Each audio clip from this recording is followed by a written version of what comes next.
जहां से मैं आया हूं वो एक ऐसा स्थान है जहां आप पहले रहते थे। पूरी सृष्टि रचना सुनाई। आप सभी वहां रहते थे, वहां कभी मृत्यु नहीं है, वहां कोई चीज का अभाव नहीं है। और यहां आपने आज चाहे कुछ भी सुविधा उपलब्ध है आपको, कितने आपके पास जमीन है, चाहे राजा बने हो, ये तो आपके पास रहनी ही नहीं है। मृत्यु के उपरांत ना जाने कहां पटकेगा ये काल उठा के। और जिस माया को आप आज अपनी मान रहे हो, इसको आपके नाना जी के पिताजी भी अपनी मान रहे थे और उसके पिताजी भी अपनी मान रहे थे। अब वो कहाँ है भाई? अब वो कहीं गधे कुत्ते बनकर घूम रहे हैं। तो परमात्मा ने गरीबदास जी को समझाया, ये माया है राम की अपनी कहें गंवारे, जमपुर धक्के खाओगे नाहक बहे बेगार। पूंजी साहूकार की, पूंजी साहूकार की ये बंजारा संसार, और पूंजी माल गंवा दिया इब नाहक बहे बेगार। परमात्मा ने बताया कि बेटा ये पृथ्वी इस काल साहूकार की है और तुम यहां बंजारे बनकर आए हुए हो। इस पर एक आपने इससे लाभ उठाना था कि अपना निर्वाह भी करते और मोक्ष के लिए भी कुछ प्रयत्न करते।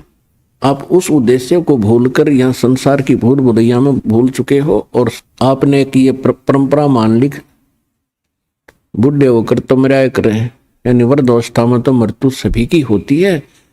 और जब तक वृद्ध नहीं होते खूब काम करें, अच्छी संपत्ति बनाओ, हमारे आने वाले बच्चे प्रयोग करेंगे।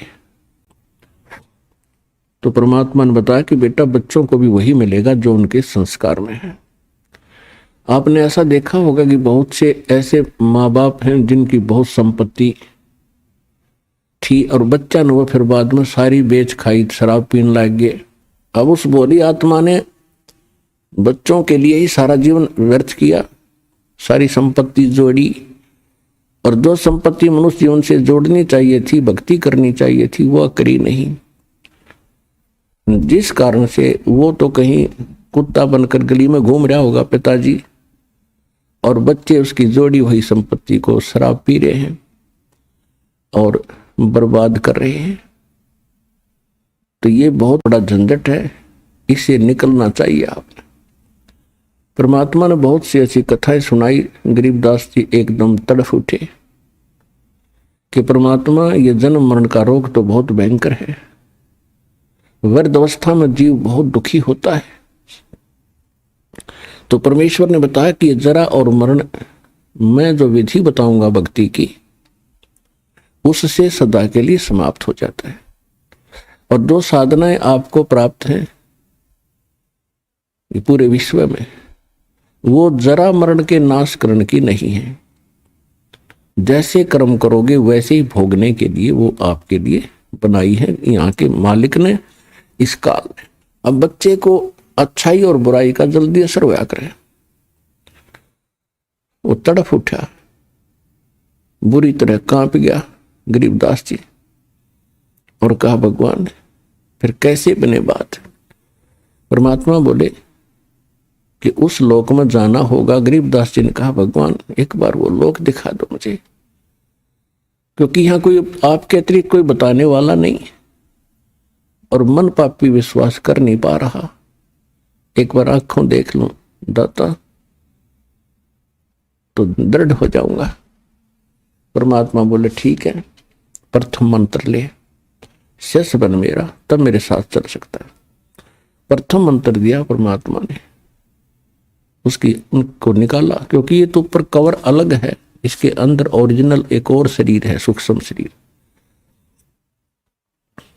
ये तो ऐसा जैसे ओवरकोट पहन रखा हो हमने, जैसे सर्प ऊपर से कांचली छोड़ देता है और सर्प ओरिजिनल इस उससे भिन्न है। तो ये अपना बॉडी जो है ये तो कांचुली है, लेकिन इस कांचुली में हम बहुत कुछ प्राप्त कर सकते हैं। ये शरीर ऐसा समझ लो जैसा अंडा होता है, अंडे का कवर होता है, और जब भक्ति इसमें बीज पड़ जाता है तो ये इसके अंदर जैसे अंडे में बच्चा बन जाता है, और जब वो बच्चा पंख वगैरह उसके हो जाती है तो अंडा फूट जाता है। अंडे को छोड़ के अंदर जो वस्तु थी वो बच्चा, अब उसके पंख होगी, वो उड़न लग गया। तो इसी प्रकार आपके अंदर जो बॉडी है, इस भक्ति से इस यो अंडा समझो, इसको अंड भी कहा है संतों ने, शरीर को पिंड भी कहा है। और इसके अंदर ये आपका जो भक्ति रूपी पर बनने लग रही है पंख, और जब ये भक्ति खूब करोगे डट के, समय आने पर आपके पंख लग जाएंगे उस सूक्ष्म शरीर के। ये ऊपर का कवर, ये अंडा यहीं पड़ा रह जाएगा, और ओरिजिनल पक्षी यानी भक्ति युक्त प्राणी सतलोक चला जाएगा सिद्धि से उड़ के। तो गरीबदास जी बड़े प्रभावित हुए, परमात्मा उनको लेकर ऊपर गए। सबसे पहले धर्मराज के दरबार में पहले ब्रह्मा विष्णु महेश के लोक दिखाए, स्वर्ग और नरक दिखाया। वहां हाहाकार मची थी, सभी प्राणी परमात्मा को देख रहे थे, और उनको वो बातें याद आ रही थी जब कभी वो मनुष्य शरीर में थे, जो आज नरक के अंदर दुख उठा रहे हैं या स्वर्ग के अंदर अपनी पूंजी नष्ट कर रहे हैं। उनको वो दिन याद आते हैं जिस दिन परमात्मा कभी उनको पृथ्वी पर मनुष्य शरीर में मिले थे, और उन्होंने परमात्मा के इस ज्ञान को कानों के ऊपर से टाल दिया था। तो वहां रो रहे थे वो, हे भगवान, परमात्मा ने कहा कि मैं तुम्हें उस दिन मिला था वहां पर, और मैं क्या कह रहा था बच्चों, क्योंकि उसके मालिक के पास तो सारे रिमोट हैं, और प्रत्येक प्राणी के अंदर अंतःकरण में कोड वर्ड में पूरी असंख्य जन्मों की, जब से वो जन्म मर रहा है, कुत्ते गधे सूअर से कुछ भी बना है, वो सारा उसके अंदर फीड है। परमात्मा ने वो चालू कर दिया वचन से, और याद आई उसको, कहाँ भगवान आप मिले थे और आप कह रहे थे जो साधना तुम कर रहे हो ये नरक में और स्वर्ग दोनों में जाना पड़ेगा, और मैं जो भक्ति बताता हूं वो इससे भिन्न है, उससे तुम्हारा कल्याण होगा। उस समय आप क्या कह रहे थे, विवाद कर रहे थे, मुझे खुरका धमका रहे थे, तू क्या जाने दुल्हा, तू क्या जाने क्यों बकवास करता है, हमारे देवताओं को तू ऐसे बताता है। वो सारा कुछ सुनाया परमात्मा ने। वो लज्जित हो गए कि भगवान से धोखा हो गया, बचा लो दाता, अब नहीं। परमात्मा बोले अब नहीं। जब कभी तुम्हें मानुष शरीर प्राप्त हो और मेरा कोई दास मेरे ज्ञान की महिमा सुना रहा हो, उसकी शरण में आ जाना, तब तुम्हारा कल्याण होगा। अब गरीबदास जी सुन रहे हैं, उनकी आंखों से सुन रहे हैं, अपने आंखों देख रहे हैं, कानों सुन रहे हैं कि इन्होंने ऐसे ऐसे कहा था भगवान को, और आज ये रो रहे हैं। ये रामकृष्ण के पुजारी थे, कोई शंकर जी का पुजारी था, कोई मुसलमान वहीं पीटा जा रहा था, कोई कुछ साधना कर रहा था, कोई जैनी था। अब सभी वहां भुगत रहे थे। अब गरीबदास जी इतने दृढ़ होते जा रहे थे, ओए होए, हे भगवान ने सचमुच ये हालत होती अगर हम मालिक ना मिलते तो अपने को। फिर ब्रह्मा विष्णु महेश के लोक में ले गए। वहां देखा बेटा ये सब ना अपनी दुकान खोल रखी है। विष्णु लोक में एक होटल है, शिव लोक में होटल है, और ब्रह्मा के लोक में भी होटल यानी स्वर्ग है। विष्णु जी का पुजारी विष्णु लोक में जाता है, जब तक उसके पुण्य रहते हैं वो वहां रहेगा, उसके बाद फिर नरक में डाल दिया जाएगा।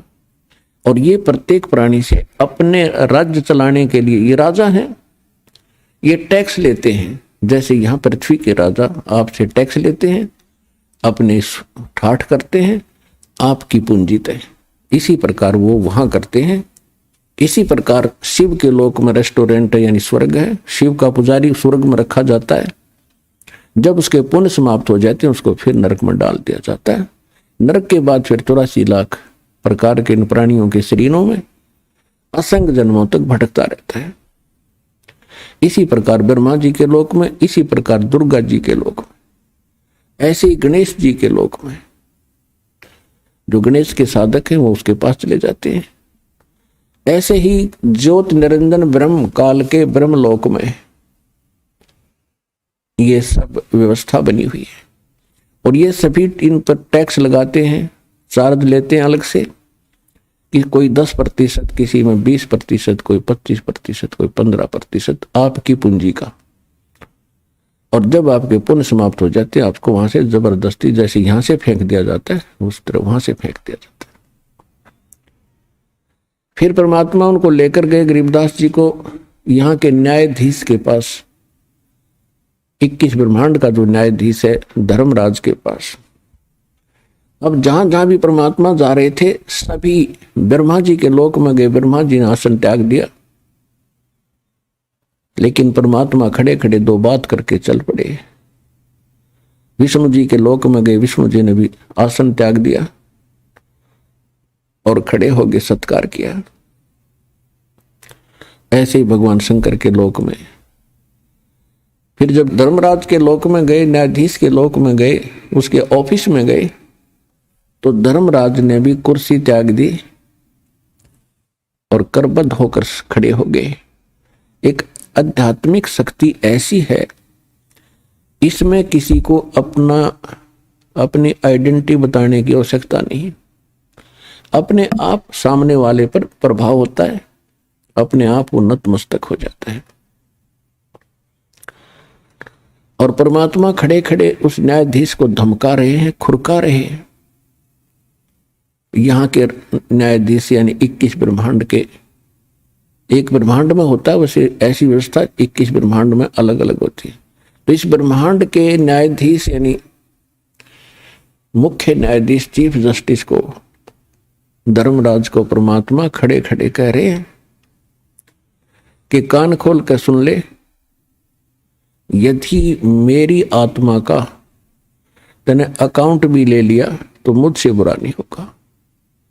यदि तेरे पास कोई भूल भटक कर आ जावे तो उसको मेरे पास भेज देना। धर्मराज ने कहा कि भगवान जो आपकी आज्ञा वही होगी, लेकिन मेरी एक प्रॉब्लम है, समस्या है। आपकी शरण में आने से पहले जो व्यक्ति, जो प्राणी, जितने भी पुण्य और पाप उसने प्राप्त हैं, तो उनका भोग तो दंड मुझे देना पड़ेगा पापों का।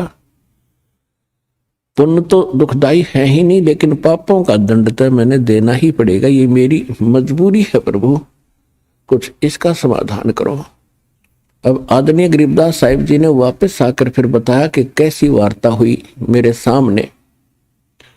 धर्मराज दरबार में देई कबीर तलाक, मेरे भूले चुके हंस को तुम पकड़िए मत कजाक। एक न्यायाधीश को, जिसके सामने ब्रह्मा विष्णु महेश की पिंडी कांपे और उसको एक महापुरुष खुरका रहा है और कजाक कह रहा है कि ए चतुराद, कजाक माने ए नालायक आदमी, जब मेरे भक्त को नहीं पकड़ लेगा तो वो क्या कहते हैं, बोले पुरुष कबीर से धर्मराज कर जोड़े, तेरे हंस न पकड़ू नहीं मोहे 2 ही लाख करोड़। फिर क्या बताया,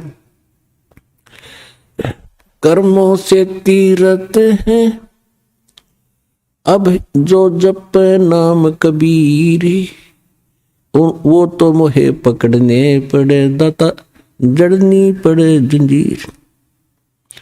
अब परमात्मा क्या बोले, करम भरम ब्रह्मंड के मैं पल में करहूं ने से, जिन हमारी दुहाई दई सो करो हमारे पेश। कि तेरे इस ब्रह्मांड के लगाए हुए कर्म क्योंकि ये काल जो है मन रूप में सब प्राणियों में विद्यमान है, और इस मन की आदत केवल खोटे कर्म करने की है, शुभ यो सोचता भी नहीं। तो परमात्मा कहते हैं ये तुमने ही इन जीवों के ये कर्म लगाए हैं, और उन कर्मों का मैं नाश कर दूंगा, उनको कैंसिल कर दूंगा। जो तेरे काबू में ना है वो मेरे पास ले आना तेरा अकाउंट, और मैं उनको क्रॉस कर दूंगा और अपने साइन कर दूंगा। जब ही सतनाम हृदय धरो भयो पाप को नाश, जैसे चिंगारी अग्नि की वाई पड़े पुराने घास। परमात्मा बता रहे थे कि मेरे पास एक ऐसा मंत्र है, इनको दूंगा मैं इन बच्चों को, और फिर भी कोई गलती से तेरे पास आ जाओ, मेरे पास ले आना, मैं इनके सब पापों का नाश करके तुझे बरी कर दूंगा, आप पर कोई प्रेशर नहीं रहेगा।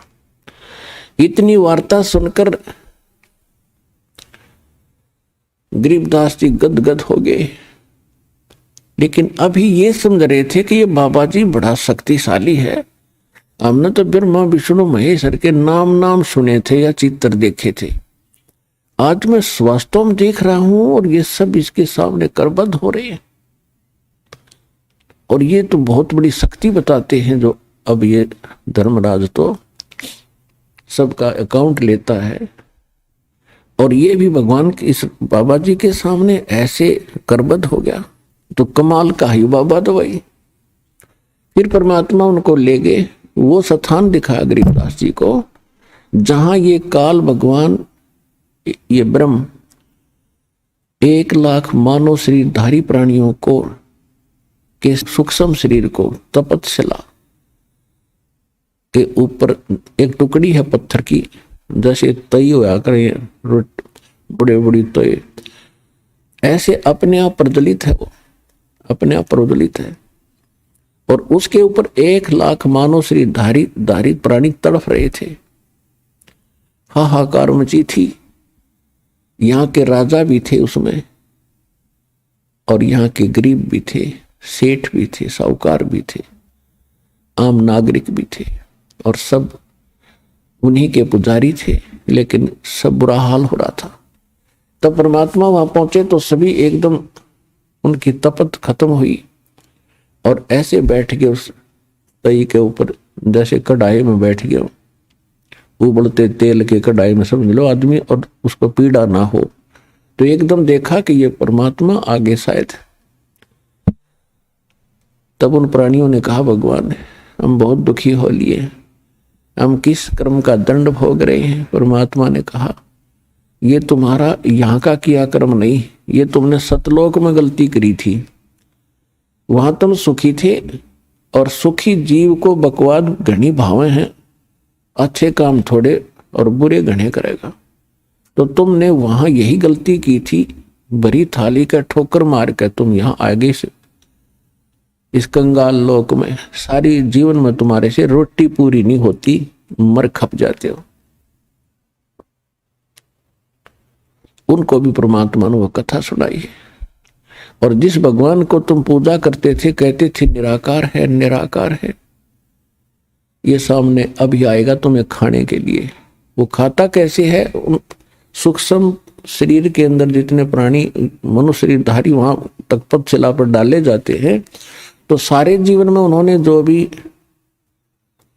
ये आहार किए हैं, और ये क्या कराता है? बीड़ी, शराब, तमाकू, मांस, और ये बकवादियों घनी करवाता है। आज विश्व में शायद ही कोई प्राणी बचे हो कुछ प्रतिशत, ना तो सभी, कोई बीड़ी का लत है, कोई शराब पी रहा है, कोई भूकी खा रहा है, कोई अफीम खा रहा है,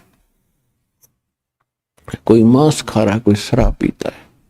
तो ये कोई सा भी काम करने का नहीं, ये मन करवाता है, और इसके करने से हमारे सूक्ष्म शरीर के अंदर एक विशेष पदार्थ डिपॉजिट हो जाता है, और वो स्वाद करता है काल उसका। फिर तो वो सबको उठाकर वहां डालता तपस्या पर, फिर सब तड़फ तड़फ कर। जिसने ज्यादा बीड़ी शराब तमाकू पी रखा, वो काफी देर तक तड़पता, उसमें तो घना माल होता है उसका, और काफी देर तक सबसे पीछे तक उसकी दुर्गति होती है वहां पर। और फिर जीव मरता नहीं उस सूक्ष्म शरीर में, उनको वहां से फेंक देता है सिद्धि से। उसका टाइम फिक्स अलार्म रखा उसने, उसके बाद वो वहां से अपने आप उड़ जाते हैं। जब उनका गंद मैल निकल जाता है और ऊपर जाते ठंडे क्षेत्र से, तो वो कुछ नॉर्मल से हो जाते हैं और फिर धर्मराज के दरबार में आकर लाइन लगा लेते हैं अपने कर्मों का अकाउंट कराने के लिए। वहां तो सबके कर्मों का अकाउंट कैलकुलेटेड मिलता है, क्योंकि जो ये कर्म प्राणी करता है उसका एक फैक्स वहां हो जाता है धर्मराज के दरबार में और उनके उस अकाउंट नंबर में डिपॉजिट हो जाता है। और जब प्राणी वहां पहुंचता है तो उसके सामने कुत्ते की योनि, गधे की योनि, कुत्ते की योनि, गधे की योनि, मनुष्य जीवन, स्वर्ग, भागो फटाफट। वहां नहीं सुनता कोई, फिर हाहाकार मची रहती है। जिनका नरक में जाना होता है उनको यम के दूत खड़े हैं लठड़ी बाले लेकर, जैसे पुलिस वाले खड़े होते हैं और पकड़ के बाजू, फटाफट आ जाओ भाई, नरक है तुम्हारे लिए। और वहां ठोक कर आते हैं, उनको बुरा हाल हो रहा। तब क्या देखा, कुछ देर के बाद वो ज्योत निरंजन काल उनको खाने के लिए अपने उस रसोई घर में आने लगा। दूर से देखा, तब तक वो प्राणी वहीं थे परमात्मा की कृपा से, नहीं तो उसको ऑटोमेटिक सिस्टम से तो उनको चला जाना चाहिए था। वो इसलिए आया था, वो किसी के सामने नहीं आता। तो बताया परमात्मा ने कि देखो वो आ रहा है तुम्हारा यहाँ का भगवान, जिसको तुम परमात्मा कहते, इसकी शकल देख के कलेजा फट जाएगा और तुम इसको ब्रह्म मानकर पूजा करते हो। सबने देखा सामने लंबे दांत, उच्छा माथा, काला विकराल शरीर, तो सभी प्राणी भयभीत हो गए। परमात्मा ने कहा कि तुम जाओ यहां से। वो सभी को उड़ा दिया और जब परमात्मा उसके निकट गए, वो कहां बैठता है जाकर के, एक जो 11वां द्वार है, 11वां द्वार है, वो अक्सर पुरुष के लोक में जाकर निकलता है। उस गेट पर ये स्वयं चौकीदारी करता है कि कोई इधर से एक भी ना चला जा। ये स्वयं वहां बैठता है और वहां बैठा था, वहां से उठकर चला ही था। परमात्मा जब चले तो उस गेट पर अड़ गया जाके, कौन आ गया ये, इस कैसे चला जाएगा इधर। तो परमात्मा निकट गए तो परमात्मा ने कहा कि देख बेटा गरीबदास, ये है यु काल भयंकर, इसके सामने ब्रह्मा विष्णु में इसकी हिम्मत नहीं कि इसके सामने, इसकी शक्ति के सामने टिक जाए। वो 4 भुजा के भगवान, यू 1000 का है। अब तो ये 2 भुजा बनाए बैठा है, ये 1000 भुजा तक बना सकता है। ब्रह्मा विष्णु महेश तो 16 कला के प्रभु हैं, ये 1000 कला का भगवान है। और जिस परमात्मा के पास मैं तुझे ले जा रहा हूं, असंख्य कला का मालिक है वो। और देखना, अब मेरे पास ऐसा मंत्र है, अब मैं सिमरण करूंगा जाप का, सतनाम का, श्वास से, और ये ऐसे हो जाएगा जैसे, क्या बताया, जैसे फनपति मंत्र सुन रखे फन सकोड़े, ऐसे बीरा मेरे सतनाम से यू काल लवे मुंह मोड़े। कि जैसे गारडू के मंत्र से एक खूंखार सर्प उस मंत्र के बोलने से वो फन ऐसे कर रहा हो, तो फन को इकट्ठा करके और बिल्कुल जमीन पर रख लेता है। जैसे फनपति मंत्र सुन रखे फन सकोरे, ऐसे मेरे सतनाम से यू काल लवे मुंह मोड़े। परमात्मा ने कहा देख, अब मैं मंत्र जाप करता हूं। वो करना क्या था तो हमें बता रहे हैं कि आपत्ति के समय तुम्हारे पास केवल ये सतनाम और सार नाम का एक हथियार है। जो मंत्र जिसको जौन सा प्राप्त हुआ है वो तेरा हथियार है, प्रथम प्राप्त है। आपत्ति के समय उस मंत्र का जरूर जाप कीजिएगा, बहुत सारा मिलेगा। सतनाम प्राप्त है तो सतनाम का सिमरण करिए आपत्ति में, चाहे किसी प्रकार की भी है, चाहे रोग है या कोई और पशु पक्षी से है या कोई संसारिक व्यक्तियों से है या कोई राज दरबार से है। एक बार उसका सिमरण अवश्य करके देखना, आपको कैसे चमत्कार मिलेगा, पर सच्चे दिल से।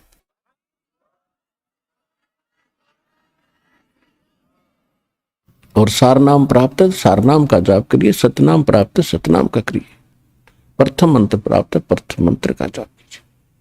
तो जो ही परमात्मा ने कहते हैं कि मैं देख ले भाई सिमरण कर रहा हूं, उसी समय काल जहां उस गेट के ऊपर 11वें द्वार पर नो कड़लाए बैठा था और ऐसा सिर झुक गया उसका और कहा, ले बेटा गरीबदास आजा, पैड़ी बना इसकी। इसके सिर पे पैर रखा, पहले तू चल पहले आगे। गरीबदास जी ने सिर पे पैर रखा और अंदर कूद गए, बालक थे। ऐसे परमात्मा ने सिर पे पैर रखा और आगे चला गया। वो फिर ऐसे हो गया, कदे और ना निकल जा, दो तो गए। 11वें द्वार पार करते ही ये लोक आ जाता है अक्षर पुरुष का। गीता अध्याय नंबर 15 के श्लोक नंबर 16 और 17 में 3 पुरुष हैं। एक सरपुरुष ये ब्रह्म है, 21 ब्रह्मांड का मालिक, जिसको ज्योत स्वरूपी निरंजन काल भी कहते हैं। और अक्षर पुरुष ये 7 संग ब्रह्मांड का स्वामी है। और इनके अंतर्गत जितने इनके अंतर्गत प्राणी हैं वो भी नाशवान और ये स्वयं भी नाशवान। 15वें अध्याय के गीता जी में 17वें श्लोक में कहा कि उत्तम पुरुष है तू अन्य परमात्मा इति उदाहरते। उत्तम पुरुष यानी श्रेष्ठ परमात्मा तो इन दोनों से सरपुरुष और अक्षर पुरुष से अलग है, जिसको परमात्मा कहा जाता है। यह लोक धर्म अविषय विवृत्ति अवैश्वर है, जो तीनों लोकों में प्रवेश करके सबका धारण पोषण करता है, यानी कुल का मालिक वासुदेव। वो वासुदेव है, ये श्री कृष्ण वासुदेव नहीं। इसके तो पिता का नाम था वासुदेव। तो तब उस अक्षर पुरुष के लोक को पार करके फिर परमात्मा ने बताया कि जब तुम यहां आओगे, यहां इसके बहुत लंबा क्षेत्र है, इसके यहां से आपने जाना है तो यहां आपको इसका वो मिलेगा, विमान मिलेगा और इसका टैक्स देना है आपने। उस बहर गुफा तक जाने का, 12वें द्वार में प्रवेश करने तक इसका टैक्स देना है। उसका एक मंत्र दूंगा जो इसकी कमाई बनेगी। फिर ये तैयार रखेगा आपके लिए यहाँ एक विमान है और आपको 7 संग ब्रह्मांडों को पार करके बहर गुफा में छोड़ेगा। उसके बाद एक मंत्र और दिया जाएगा जो सार नाम है, उसकी कमाई से आप यहाँ 27 स्थान पाओगे। तो जो ही परमात्मा वहां पहुंचे तो अक्षर पुरुष का सारा स्थान दिखाया। अक्षर पुरुष के पास पहुंचे, वो खड़ा हो गया। वो ऐसा निकम्मा नहीं है जैसा ये काल है, लेकिन वहां भी जन्म मृत्यु प्राणियों की बनी रहेगी, लेकिन उनकी आयु बहुत बड़ी है। फिर भी जन्म मृत्यु पशु पक्षी ऐसे ही हैं, लेकिन वो किसी को खाता नहीं, स्वार्थवश दुखी नहीं करता। लेकिन कर्म आधार दंड वहां भी पुण्य और पाप, स्वर्ग और नरक दोनों ही बने हुए। उसके बाद फिर परमात्मा 12वें द्वार में पहुंचे। अक्षर पुरुष से भी परमात्मा ने, अक्षर पुरुष ने विनय किया और जो उनसे भूल बनी थी, जो वो उसको याद है, अक्षमा याचना की दाता हमने बहुत गलती की थी, हम आपके लोक को छोड़कर आए थे, अब कभी दया करिए दाता। परमात्मा बोले वे दया तो हम रोज ही करें, पर तुमसे ये लालच ना छूटता, यहाँ की प्रभुता ना छूटती, ला अब कर दूं दया तेरे पे। मैं कहूँ ऐसे भक्ति कर। फिर क्या कहता जी, फिर देखेंगे। वो उठाठ दिखे उसने, फिर देखेंगे। सब किसी ने देख ले, जिसने समय पर रोटी मिल रही है, छोटी सी कोई जॉब ठीक हो या व्यवसाय ठीक हो, बाल परिवार ठीक हो, उसको कोई कह दे आजा भक्ति कर ले, नो का फिर देखेंगे। ये बता गुट्टी लानी है श्याम ने, वह ना छूटती। फिर क्या देखेगा, जब गधा बन जाएगा फिर तो कुम्हार देखेगा, कड़मा मारेगा लठ। अब देखना तब देख, छोड़ सारी बुराइयों को और कर भक्ति सच्चे नाम की। और यहाँ भी सुखी रहेगा, जब तक तेरा यहाँ संस्कार है तो भी सुखी है, इसी से रहेगा। नहीं तो आज सब कुछ है तेरे पास, कल मृत्यु हो जा, फिर गधा बन कर घूम रहा होगा। खा कर ये जीवन यहाँ का।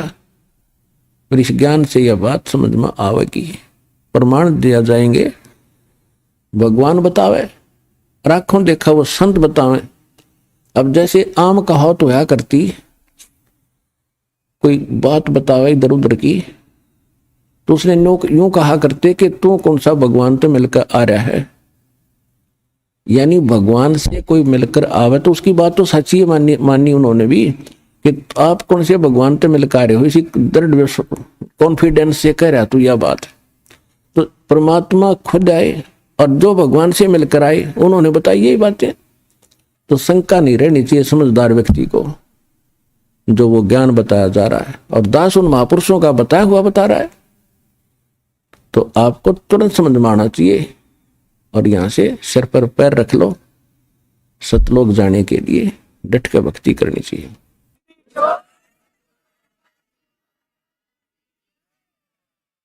जब भंवर गुफा पार करके जब सतलोक में प्रवेश किया,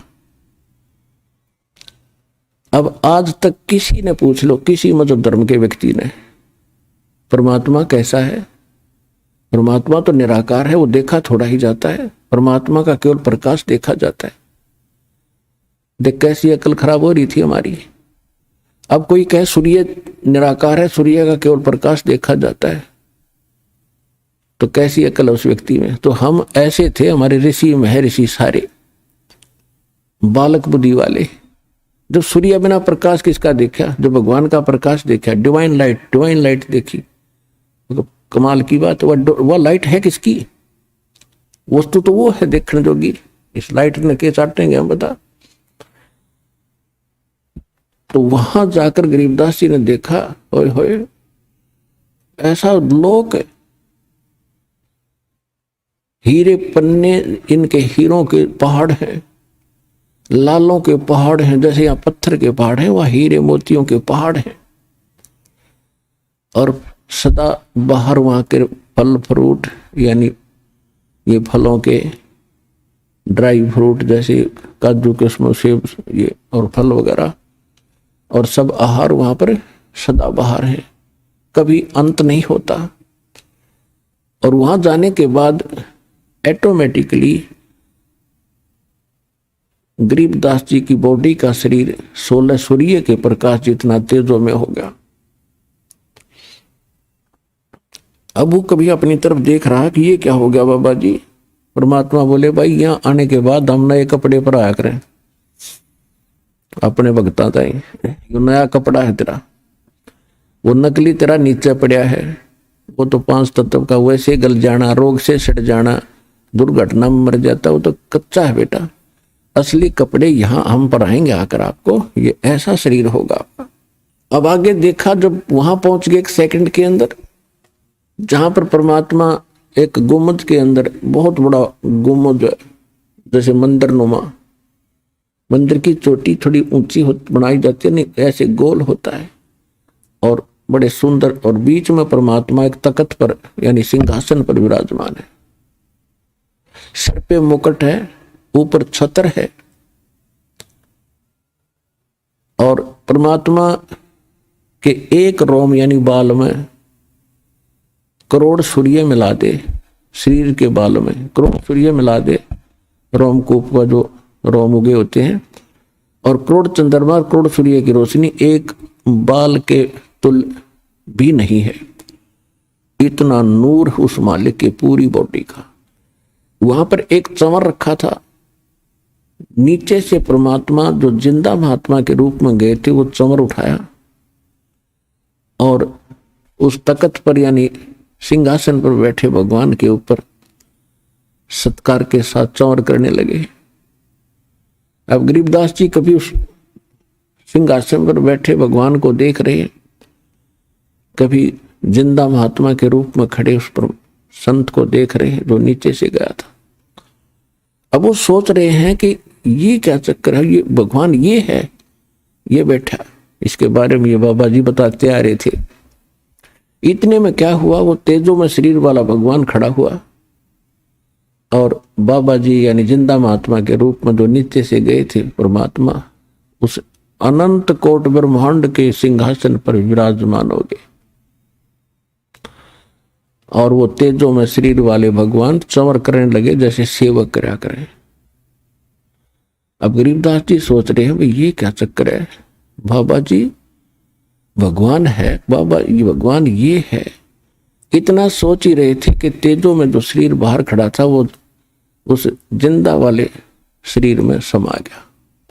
अकेले बाबा जी रहे, यानी जिंदा वाला महात्मा वाला रूप, और उनका तेज इतना हो गया, करोड़ सूर्य करोड़ चंद्रमा मिला दे एक रोम का। अब गरीबदास जी सोच रहे थे, रे यू क्या चक्कर वही। तब परमात्मा ने बताया कि गरीबदास,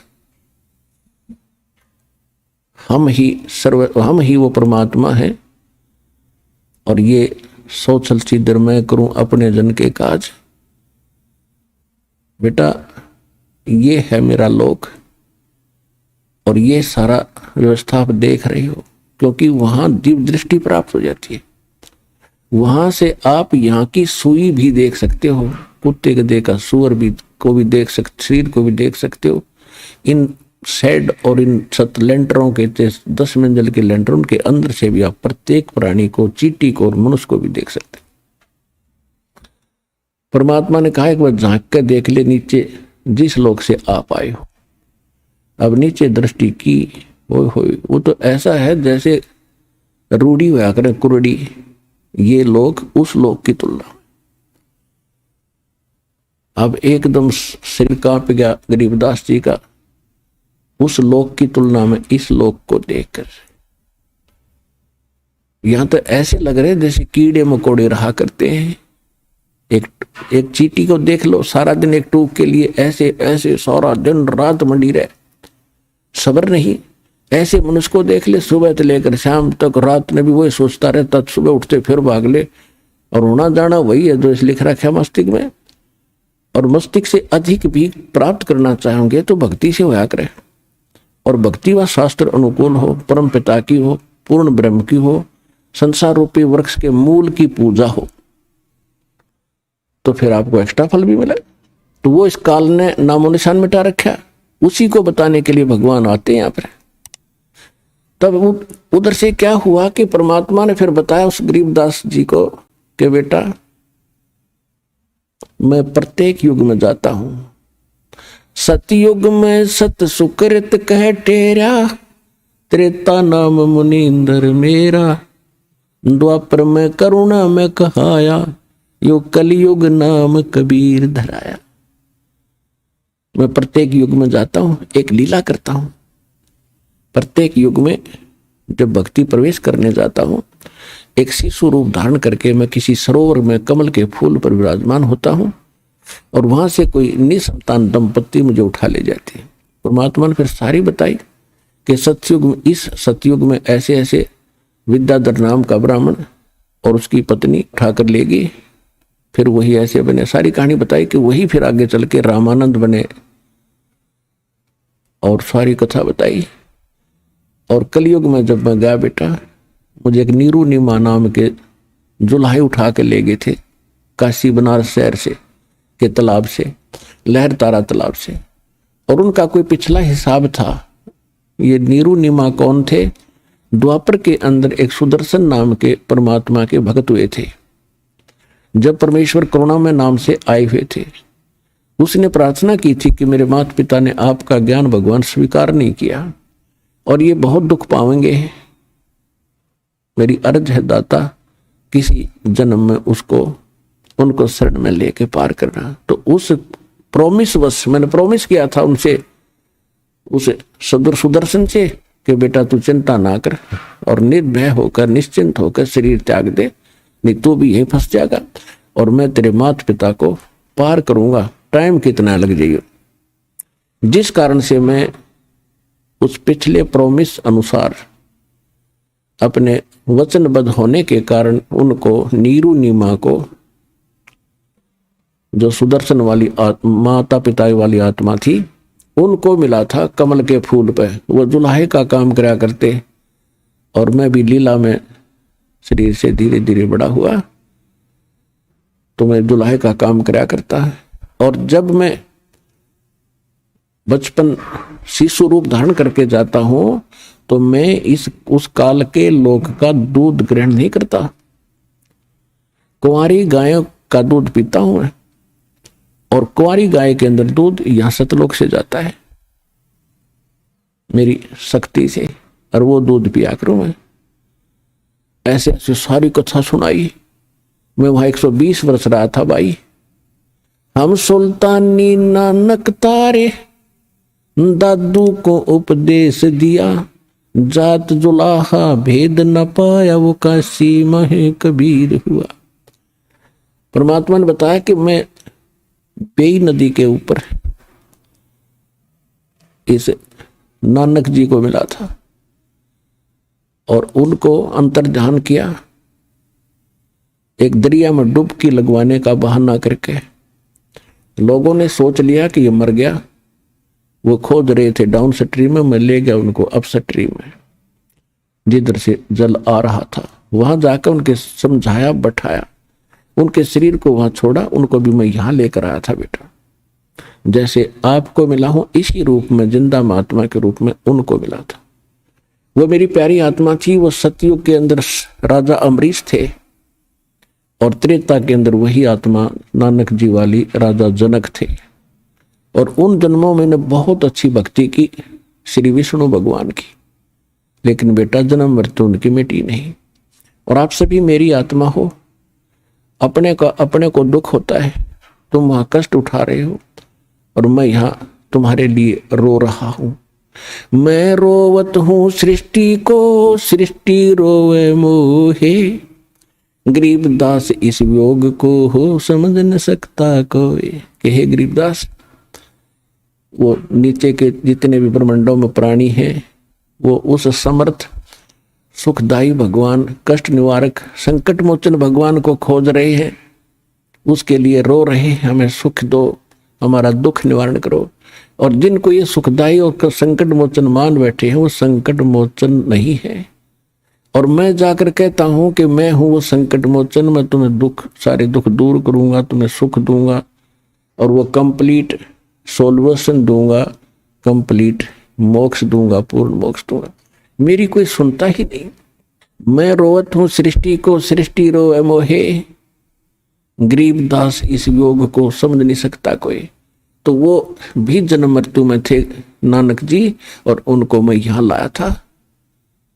और फिर यहां देखकर उसने कहा था वाहिगुरु वाहिगुरु वाहिगुरु, और उनको सतनाम दिया था और बता दी। फिर उसको उनको कह दिया था कि सतनाम को अभी डिस्क्लोज ना करना, क्योंकि मैंने एक समय निर्धारित कर रखा है, जब कलयुग 5505 बीत जाएगा उसके बाद ही इसको डिक्लेयर करना, उससे पहले इसकी तक भनक भी नहीं लगनी चाहिए, नहीं तो काल के दूत यही नाम देने लग जाएंगे ये संत, और फिर हम बिनता कैसे बताएंगे। और वो अधिकारी होंगे नहीं, चाहिए मंत्र उनको उनके पास हो भी जाते तो ये अधिकारी थे नहीं, अधिकारी बिना ये काम नहीं कर सकता। तो गरीबदास जी बड़े प्रभावित हुए, कहा बेटा ऐसे ही तू करना, तेरे को मैं सतनाम दूंगा, अब तो प्रथम मंत्र का जाप कर, मैं तुझे मिलता रहूंगा, आता रहूंगा, मैं किसी भी तरीके से तुझे सतनाम भी दूंगा, और इसको बताना नहीं, लिखवा देना इस वाणी में।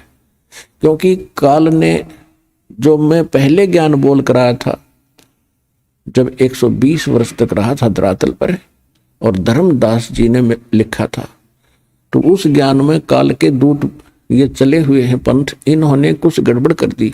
उसकी पूर्ति के लिए मैं तेरे को ये फिर ज्ञान योग तेरा खोल रहा हूं, और तेरे अंदर वो सुख संवेद फिर से फीड कर रहा हूं, और ये आप बोला जाएगा, इसमें घड़ी सोच करने की जरूरत नहीं। और लिखवा देना इसको, कोई दृढ़ व्यक्ति ढूंढ के लिखवा देना, इसमें लिख देना सारे मंत्र, लेकिन देना नहीं, किसी को सतनाम भी नहीं देना।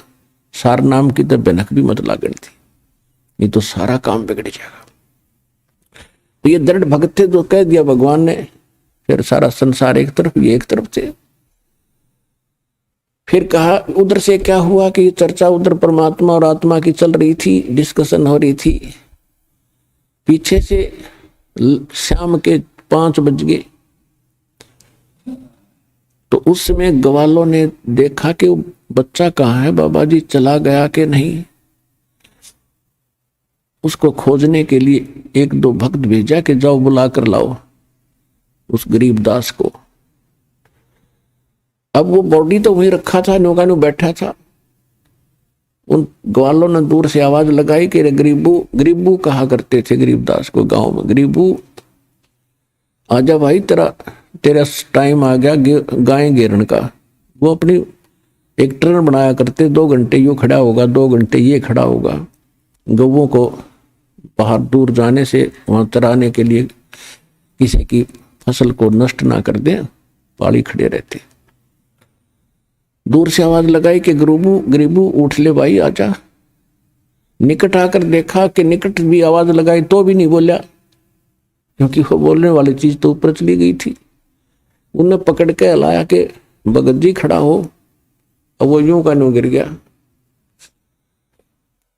गया तो उन्हें चिंता बनी, नाड़ी नब्ज नब्ज देखी, कुछ नहीं, आंखों बिल्कुल खुली, श्वास नहीं। घबरा गए सब, दूसरे पालियों को आवाज लगाई, सब इकट्ठे हो गए। क्या हो गया कि लड़का मर गया। 2 बच्चे भागे आए गांव में। जो ही माता पिता को पता चला कि गरीबू मर गया, बेहोश हो गए, क्योंकि इकलौता पुत्र था और उसके 12 वर्ष के बाद ये संतान हुई थी। गांव वालों को पता चलता गया, वो भागते गए, वहां पहुंचे। वह सारी कथा का पता चला कि एक बाबा जी आया था, उसने कुंवारी गाय का दूध निकाला। उस समय भी उस कुंवारी बच्चिया के स्तन लंबे लंबे थे, जैसे गाय का बच्चा हो रहा हो उसके बाद उसके थन होते इतने लंबे लंबे, इसलिए छोड़ दिया था कि देखो न सोचा उन्हें झूठ बोलते होंगे। तो सब ने देखा कि हाँ भाई, फिर क्या हुआ कि हम तो मना कर गए, इसने वो जादू तंत्र का दूध पी लिया, बच्चा न्यू मर गया। अब जैसे तैसे करके उस शव को घर ले आए, घर से उठा करके शमशान घाट पर पहुंच गए। तो परमात्मा ने कहा कि बेटा अब तू जा, तेरी बॉडी का नाश करने वाले हैं वो शमशान घाट पर पहुंच गया। तो गरीबदास जी कहने लगे भगवान मैं नहीं जाता नीचे, मुझे तो यही रख लो दाता, वो तो नरक है कति। ये परमात्मा इतने भयंकर लोग है, यहाँ के पता चलता हम कहाँ रह रहे हैं, भेड़ियों के बीच में रह रहे, भेड़ियों के बीच में। आदमी को आदमी मारते, पशु बड़ा पशु छोटे पशु को खाने के लिए दौड़ रहा है, वहां सारी फिल्म चल रही है। कोई डाकू है धन लूट लेता है, कोई इज्जत लूट रहा है, पूरा हाल दिखाई दे रहा है उनसे। मतलब सब कर्म हो रहे हैं, पृथ्वी सब नजर आ रहे थे इसके, पृथ्वी घूम ही रही है ऐसे। तो परमात्मा बोले बेटा जा, भगवान इसी को कहते हैं कि इसे गंदे लोक में तेरी सुरक्षा करूंगा, तुझे सुरक्षित रखूंगा, और ये नाम जाप करिए और जाइए तू यहां से बेटा। गरीबदास जी की आंखों में आंसू आ गए, बुरी तरह रोने लगे, मालिक वहां ना बेचो। परमात्मा बोले बेटा अगर आप वापस नहीं जाओगे, आज तक आपको पता था यहाँ कोई लोक है, हक नहीं पता था, तो आपके भाई बहन वहां कष्ट उठा रहे हैं, वो कितने दुखी हैं आपको दिख रहे हैं? कहाँ जी दिख रहे हैं। किसी का बेटा मर गया वो रो रहा है, वहां से साफ दिखाई दे रहा है किस कारण से रो रहा है। किसी की बेटी विधवा, किसी की टांग कट गई, किसी के कोई बीमारी हो रही है, कोई भूखे मर रहे हैं, कोई किसी को लूट रहा है, कोई इज्जत लूट रहा है। परमात्मा बोले देख ये कष्ट उठा रहे हैं, ये तेरे ही भाई बहन है जो यहां से गए थे, इनके सबके देखिए मकान खाली पड़े। इन मूर्खा ने के सोची, अपने पैर पे कुवाड़ा मार के गए सारे, और बड़ी थाली का ठोकर मार के बेटा अब उनकी बुद्धि कति भ्रष्ट कर दी काल ने। और जब तक आप मेरा सहयोग नहीं दोगे तो कैसे पता चलेगा कि कौन स्थान है, कौन भगवान है, और कौन सा रियल मंत्र है जिससे इनका छुटकारा होगा। क्या आप उनका उपकार नहीं चाहते हैं? हाँ महाराज चाहूंगा, और आपकी आज्ञा है तो जाऊंगा और सबको बताऊंगा कि बेटा जा और जल्दी कर, और मैं तेरे को ऐसा मंत्र दे दिया है तेरा कोई हानि नहीं कर पाओगा। तुझे कोई तंग करेगा तो वो आप पर दुखी हो जाएगा, लेकिन तू किसी को बद्दुआ भी ना देना, क्योंकि वो तेरे भाई बहन है। और तेरे पास ऐसा मंत्र हो गया अगर तू बद्दुआ देगा तो घनी हानि हो जाएगी और तेरी भक्ति नष्ट होगी। उनको कुछ ना कहना, पर तेरे को ऐसा कवच दे दिया तेरा कुछ नहीं बिगाड़ पाओगा। तो गरीबदास जी को कहा जा बेटा जल्दी पहुंचे। उधर से चिता पर रख दिया शव को, ऊपर लकड़ी लगाने लगे थे, इतने में वह जीवात्मा परमात्मा ने वापस भेज दिया। एकदम ऐसे खड़खड़ा हुआ, सारा कंपन हुआ, और बंधन जो बंध रहे थे वो भी कट गए, और सीधा खड़ा हो गया नीचे, एकदम उतर के चिता से नीचे आके खड़ा हो गया। बोलो सतगुरुदेव।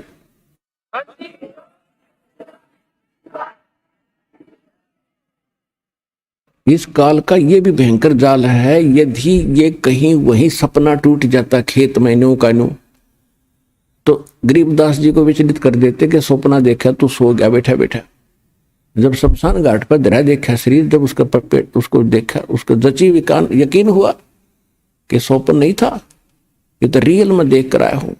और फिर वो वाणी बोलने लग गया जो आज हमारे काम आई है, जिसके आधार से दास ने आपको आपकी आत्मा जगाई है और उसका मेल सब सदग्रंथों से करके आपके प्रमाणित किया है कि जो भगवान ने 600 वर्ष बोला था और गरीबदास जी ने जो कहा था, आज हमारे सदग्रंथ भी उसको समर्थन दे रहे हैं।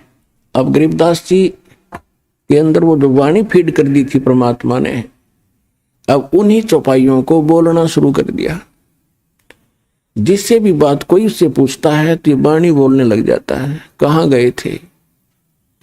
अजब नगर में ले गए हमको सतगुरु आने, जल के ब्रह्म अगाध गति वहां सूते चादर ताने। पर पटन व परलोक है जो अदली सतगुरु सारे, वो भक्ति हेत से उतरे भाई पाया हम दीदार। अलल पंख अनुरागे है सुन मंडल ने थीरे, दास गरीब उधारिया मोए सतगुरु मिले कबीर। तो गरीबदास जी जिससे भी बात करते थे, कोई प्रश्न करता था, कहा क्या हुआ तेरे साथ, कैसे वापस आया, तो वाणी में बोलते थे, वो वर्बली नहीं बताते थे।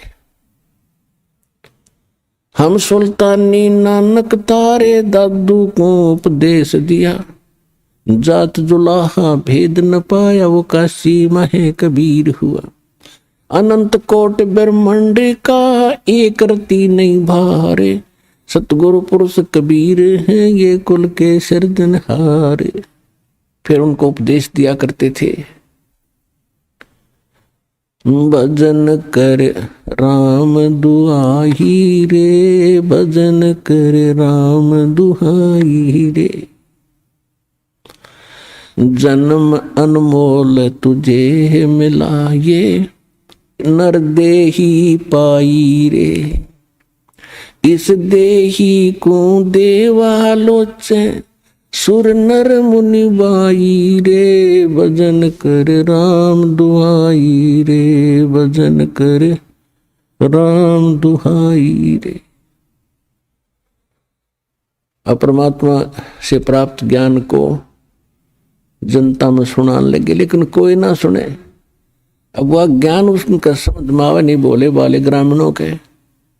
वो कहने लगे इसका बिरड़वा फूट गई, बैंड है यो, बिरड़ावा है, पागल हो गया, जंतर मंत्र के दूध न पी के। तो उस वो बात करें और वो सुनावे अमृत ज्ञान, तो बालकों के समझ में कैसे आवे वो पीएचडी की बातें, और वो पहली कक्षा के बच्चे भी कोई नहीं भक्ति हो। तो सभी के सभी उनको पागल कहने लगे, मेंटल, बावलिया कहने लगे, बावलिया।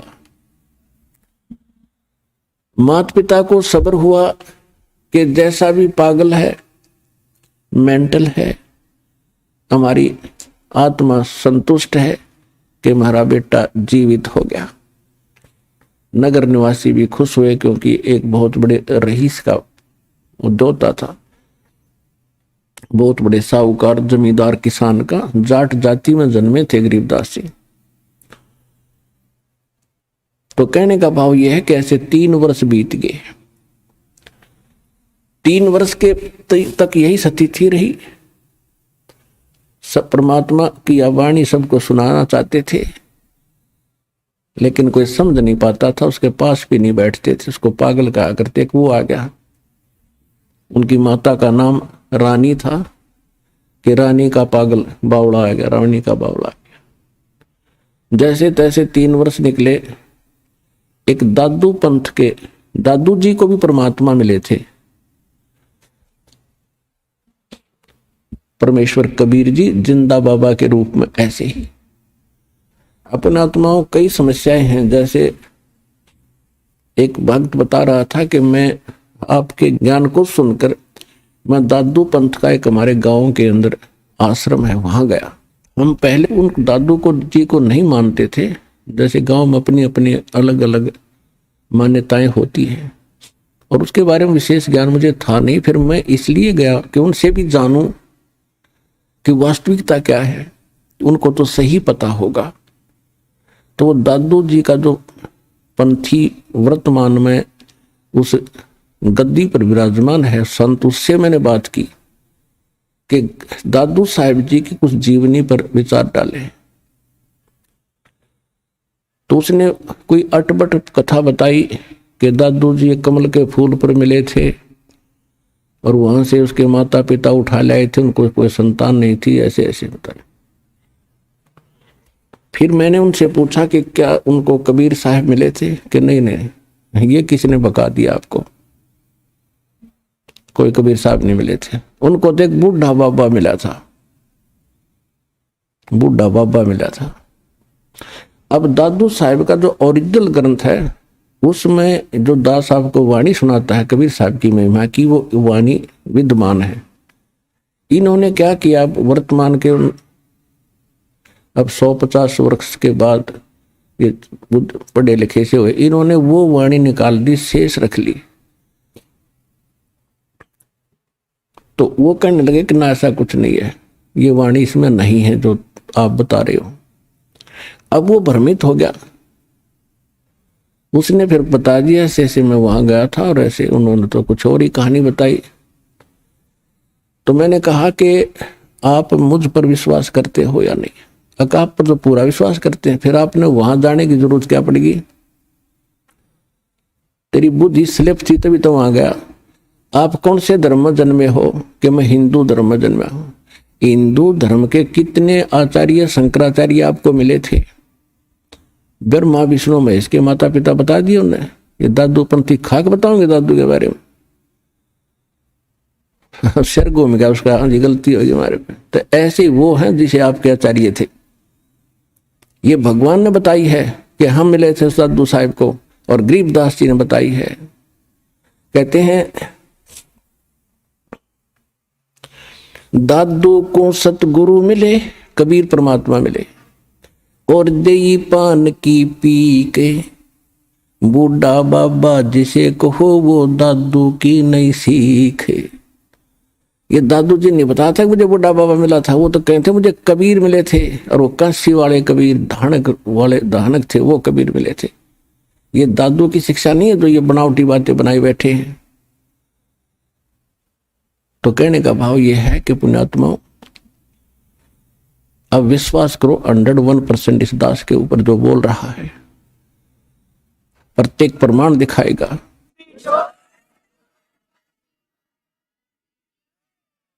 तो इन भ्रमित लोगों के पास मत जाया करो।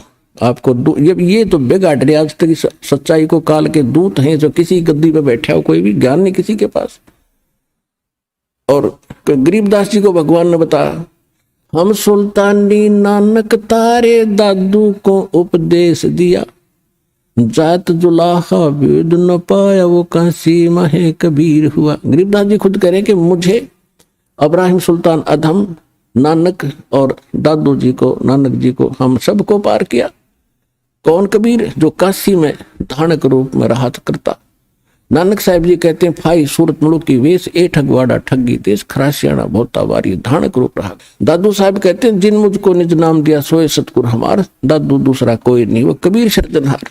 अब कुछ दिनों के बाद क्या हुआ, एक दादू पंथ से संबंधित एक गोपाल दास नाम के एक बनिए थे सेठ लाला जी, कुछ शिक्षा थी उसकी ग्रहण कर रखी थी उसने, वो लिखना जानते थे, और बच्चों को त्याग कर 65 साल की उम्र में, यानी घर बार बच्चों को संभाला दिया, सियाने हो गए थे, कारोबार उन्हें संभाल लिया, तो वो भ्रमण करते रहते थे। तो वहां छुडानी गांव में एक धार्मिक सा व्यक्ति था, वो कभी उधर आते थे तो उसके पास रुक जाया करते थे। वो 2-3 वर्ष के बाद फिर आए, उसके पास रुके, गांव छुडानी के उस भगत के पास। तो उस भगत ने कहा कि महाराज जी, हमारे एक किसान यानी एक जमींदार का दोता है, और उसने सारी कथा बताई कि एक बाबा जी आया था, कोई सेवड़ा था, वो उसने जंतर मंत्र करके गाय का दूध निकाल दिया, कवारी का, कई पाली थे, औरों ने तो पिया नहीं। एक छोटे बालक अनजान था, नादान था, उसने पी लिया और वो तो उसी दिन से पागल हो, वो तो मृत्यु को प्राप्त हो गया था। उसके माता पिता बेहाल थे, रो रहे थे, टक्कर मार रहे थे। भगवान ने दया करी, वो जीवित तो हो गया पर मेंटल हो गया। और सुना है कि संतों की विद्या को संत ही काट सकते हैं।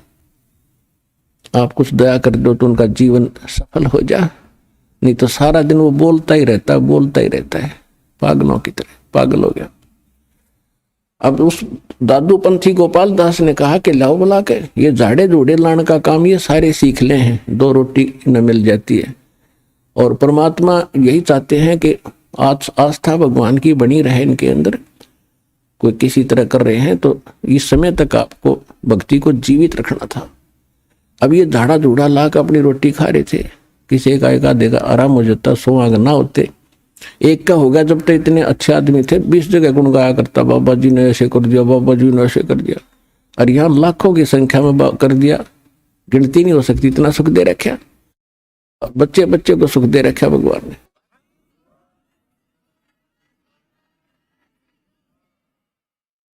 और मोक्ष मिलेगा, वो मूल वस्तु तो वो है, तो फ्री में दे रहे हैं आपको। और वो सारे काम में उस पर जोड़ रहे थे, अपना सारा संग उस पर जोड़ रहे थे, झाड़ा झूड़ा ला दिया, वाह वाह होगी, उन दक्षिणा मिल गई, चल भाई, उनका भी जीवन नाश। और वो छोटी मोटी राहत उसकी अपनी पूंजी से वो दे देते थे, लेकिन प्रारब्ध की क्रम को वो नहीं काट सकते थे। फिर भी उसने जैसा भी पता था वो आ गया। उसने कहा कि उसको बुला के लाओ बच्चे को, और साथ में उसके माता पिता को लाना। तो उसका जो सेवक था वो गया, और उसने कहा, शिवलाल नाम था उस छुड़ानी वाले भगत का, व्यक्ति का, जो गरीबदास जी के नाना जी थे। उनको लाया, बुला, उनसे कहा कि ऐसे ऐसे हमारे घर एक संत आ रहे हैं और इस दोते को वो ठीक कर देंगे। कह है मेरे से बताया उसने कि कोई जंतर मंत्र जानते हैं, वह आप ले चलो इसको। 5-7 और एज्ड व्यक्ति बुजुर्ग से उस बच्चे को लेकर गोपाल दास के पास आ गए। अब गोपाल दास जी ने उनसे पूछा कि बेटा, कौन था जिसने जंतर मंत्र करके गाय का दूध निकाल कर तुझे पिला दिया, तेरा जीवन बर्बाद कर दिया, उसका नाम बता, कौन था? तो गरीबदास जी ने कहा कि उसने बर्बाद नहीं किया बाबा जी, उसने तो मुझे आबाद कर दिया। हम सुल्तानी नानक तारे दादू को उपदेश दिया, जात जुलाहा भेद न पाया वो काशी महे कबीर हुआ। अजब नगर में ले गए हमको सतगुरु आने, जल के बिंब अगाध गति हम सूते चादर ताने। अनंत कोट ब्रह्मांड का एक रति नहीं भारे, सतगुरु पुरुष कबीर हैं ये कुल के सृजनहार। अब काफी देर तक बोलते रहे वाणी। गोपाल दास का सिर घूम गया कि ये तो गजब की वाणी, और ऐसे आत्मा को छू रही है इसकी वाणी। वो वाणियों को समझता था। 65 साल का बाबा जी, और खड़ा हो गया है, हाथ जोड़ के कहने लगे, महाराज यह वाणी लिखवा दो, कलयुग में जीवों का उद्धार करेगी। अब गरीबदास जी चल पड़े। अब उन लोगों ने सोचा जो वहां बैठे थे कि इस लड़के में तो बुरी बला है, तगड़ी बला है, बाबा जी का भी असर हो गया, इसके साथ साथ हो लिया। अब गोपाल दास पीछे पीछे 65 साल का संत, और गरीबदास जी आगे आगे। अब जहां भी गरीबदास मिले उसी समय गोपाल दास से प्रार्थना करे, भाई महाराज लिखवा दो, आप तो भगवान से मिलकर आए हो, ये वाणी लिखवा दो। तब तीसरे दिन उसने स्वीकृति दी कि ऐसे है गोपाल दास जी, अगर पूरी लिखो ना तो लिखवाना शुरू करो, बीच में छोड़ कर जाओ तो कोई फायदा नहीं। गोपाल दास जी ने कहा, जी मैं तो बाल बच्चे त्याग के और परमात्मा के लिए निकला हूं, कोई काम नहीं, आप बोलते रहो मैं लिखता रहूं। तो गरीबदास जी का एक बेरी का बाग था, बड़ बेरी का, और उसमें एक जंडी का पेड़ था, बहुत गहन छाया थी। वहां गरीबदास जी बैठ जाते थे, गोपाल दास बैठ जाता था। गरीबदास जी बोला करते थे, वो लिखा करते थे। यानी 80-90% वाणी वहां बैठकर लिखी गई। फिर भी कहीं कहीं कहाँ बोली गई, वो बाद में अन्य सेवक हो गए थे, उनने लिखनी शुरू की। तो उस सब का संग्रह आज हमारे पास ये ग्रंथ साहिब के रूप में उपलब्ध है, जिसका हम पाठ करते हैं। दोनों तरफ आप देख रहे हो वाणी का पाठ चलता है। ये वो सूक्ष्म वेद है जो गॉड गिवन है, और गरीबदास जी ने आंखों देख कर ये बताया है। वो ग्रंथ साहिब हमारे पास है। उस अमर वाणी का आपको कुछ अंश सुनाएंगे। कस्तूरी नाम कबीर है, ये बिन छेड़े मैं कंत, आद अंत की कहत हूं, पटतर कोई न संत। कहते नैनो मद निरखत रहे, वो अवगत नाम कबीर, बेड़ा पार लगाए हूं, सुरत सरोवर तीरे। अब क्या बताते हैं गरीबदास जी? कहते नैनो मद निरखत रहे, ये अवगत नाम कबीर, बेड़ा पार लगाए हूं, सुरत सरोवर तीरे। गरीब दो नैनो बिच कमल है, ये उज्जवल हिरंबर धाम, शेष सहस पुन रटत है, जिन्होंने पाया वो राम। अब कबीर साहब कहते हैं कि ने बताई कि जिस राम राम को तुम जपते हो, तुम तो एक जिह्वा से जपते हो, और शेष नाग के 2 जीभ हैं, और उस एक फन में, और उसके 1000 मुंह हैं, फन हैं। वो तो एक बार में कितने राम, यानी 2000 राम एक कब बोल रहा है, और उसने नहीं पा लिया इन मंत्रों से। वो स्थान जो मैं देख कर आया। अब क्या बता रहे हैं कि 2 नैनो बीच कमल है, आगे कमल जिसको त्रिकुटी कमल कहते हैं। 2 नैनो बीच कमल है, वो उजल हिरंबर धाम, शेष सहस पुन रटत है, जिन्होंने पाया वो राम।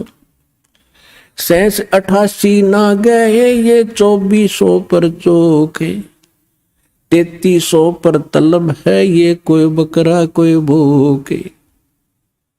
कहते उस स्थान पर, यानी पूर्ण मोक्ष प्राप्ति का मार्ग ना 88,000 ऋषियों को प्राप्त हुआ, और ना 33 करोड़ इन देवताओं को प्राप्त हुआ, और न ही ये 24 अवतार आप मानते हो इनको प्राप्त हुआ। ये तो अपना कर्म अनुसार कभी बकरा, कभी बोक, कभी गधे, कुत्ते, सूर की योनियां भी भोग रहे हैं तुम्हारे भगवानों तक। सहस 88 ना गए, ये 2400 पर चोखे, इन 3300 पर तलब है, कोई बकरा कोई भूखे।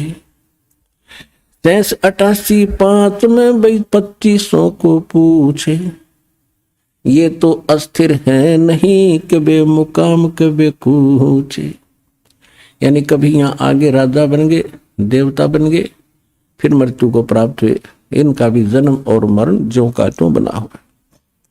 10वां जो अवतारे है, वो हिमालय का नीरे, और भौतक गोते खावेंगे, 9 सतगुरु कहे कबीर।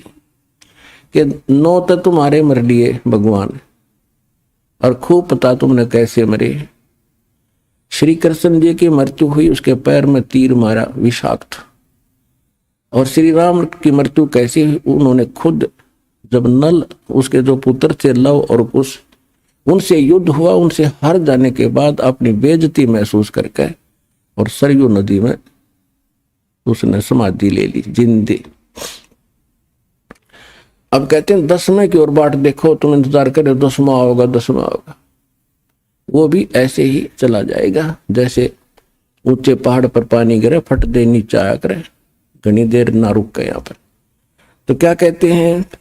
10वां जो अवतार है, वो हिमालय का नीर, ये भौतिक गोते खावेंगे नो सतगुरु कहें कबीर। ना सतगुरु जननी जने जाके माने बापे। कबीर साहब की साखी दे रहे हैं, आंखों देखी गरीबदास जी। ये अभी तक मूर्ख बना रहे थे कि कबीर एक विधवा के ब्राह्मणी का हुआ था, उसको वो लज्जा के मारे कहीं उस कमल के फूल पर रखेगी फलान करके। अगर ऐसे कोई बात थी, तुम इतने जानकार हो तो उस बेटी का नाम बता दो, उसके बाप का नाम बताओ, उसके पति कौन मरा था, कोई हिस्ट्री तो दिखा दो कि मारे सट्टे तुक्के। अभी महापुरुषों ने आंखों देखा परमात्मा से प्राप्त उस ज्ञान से। कहते हैं जिनकी दिव्य दृष्टि खुल जाती है। अब दिव्य दृष्टि क्या होती है? एक दूरदर्शी दूरबीन समझो, सूक्ष्मदर्शी दूरदर्शी, ये दोनों काम करती है। तो इसमें बहुत अंतर होता है। जैसे एक की रेंज तो होती है 100 फुट देख सके, एक की हम लोग 1000 फुट देख ले, एक देख ले नक्षत्रों को। तो ऐसे ही अन्य संतों जैसे व्यास जी को भी दिव्य दृष्टि थी, छोटी थी, उसने संजय को दी थी महाभारत के टाइम, उसको दे दी तो वो सिर्फ कुरुक्षेत्र तक का देख सका था, उससे आगे नहीं। तुलसीदास जी को दिव्य दृष्टि थी, वो केवल श्री राम तक ही सीमित रहा।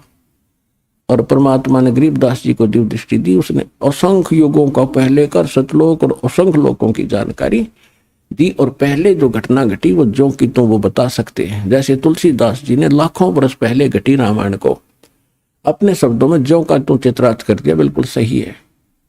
लेकिन वो सचखंड सतलोक के बारे में नहीं जान सका, उसकी वह दिव्य दृष्टि की रेंज बहुत कम थी।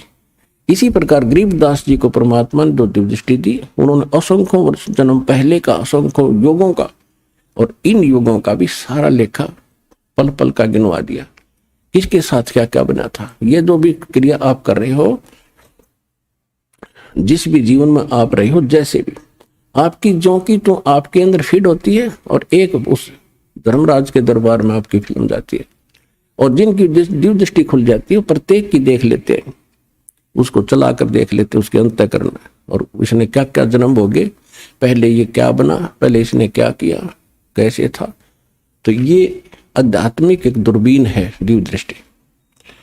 तो गरीबदास उस आधार से कह रहे हैं कि ना सतगुरु जननी जने जिनके माने बापे, और पिंड ब्रह्मांड से रहित है जाना तीनों ताप। वो तो वहां से स्थान पर रहते हैं जहां पर ये कोई कष्ट नहीं है, और परमात्मा की कोई माता पिता नहीं थी। और स्वयं परमात्मा ने अपनी वाणी में, कबीर जी ने कहा है,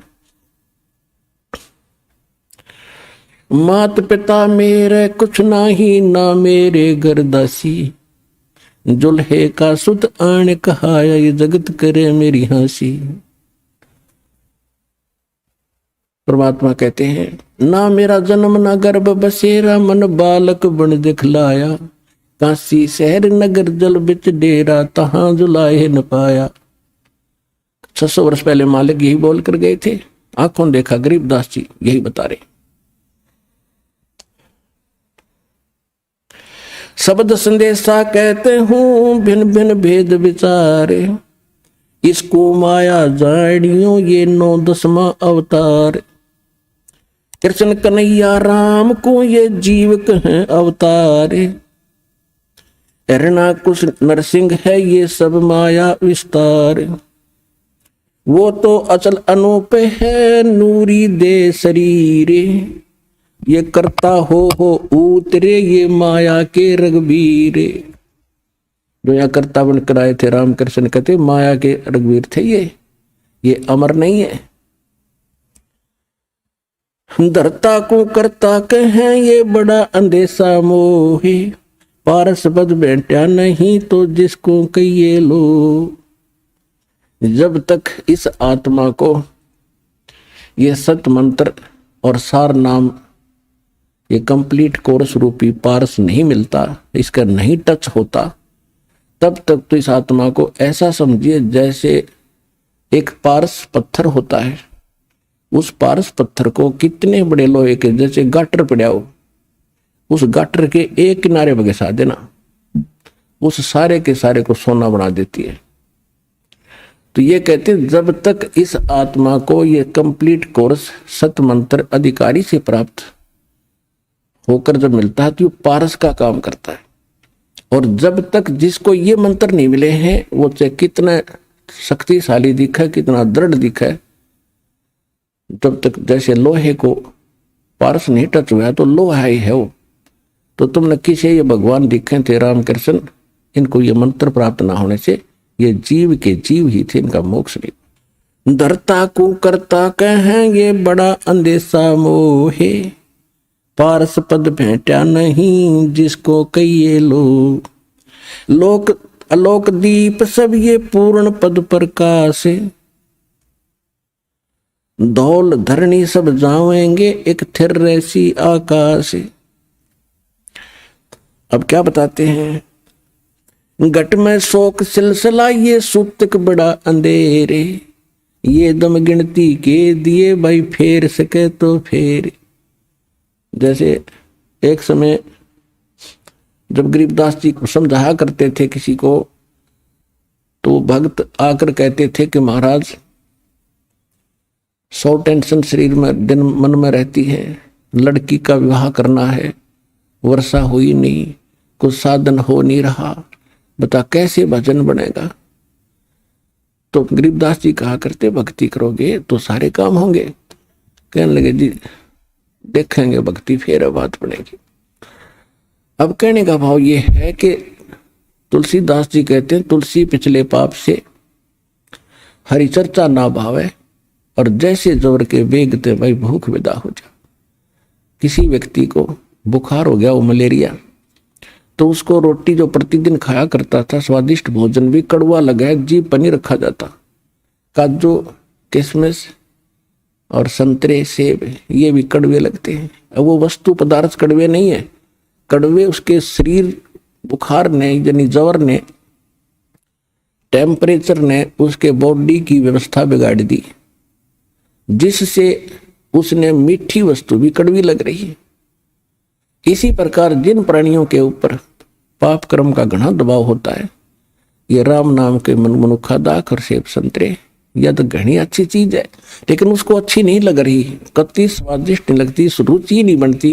रागनी सुन लेगा, गाने सुन लेगा, कि तो नाच देख लेगा, कूदा उछल कर लेगा, राम नाम की कह देने का फिर देखूंगा।